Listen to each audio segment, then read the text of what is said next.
ప్రజాప్రతినిధులకు పుర ప్రముఖులకు వివిధ శాఖల్లో పనిచేస్తున్నటువంటి ఉద్యోగులకు మీడియా ప్రతినిధులకు విద్యార్థులకు నా హృదయపూర్వక శుభాకాంక్షలను తెలియజేస్తున్నాను.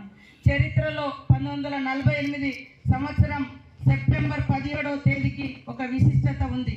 76 సంవత్సరాల క్రితం ఇదే రోజున మన తెలంగాణ భారతదేశంలో అంతర్భాగంగా మారింది.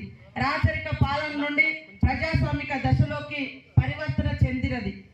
మన స్వతంత్ర సమరయోధులు మేధావుల దూరదృష్టి ప్రభావవంతమైన చర్యల వల్ల భారతదేశం ఒక శక్తివంతమైన గణతంత్రంగా అవతరించింది.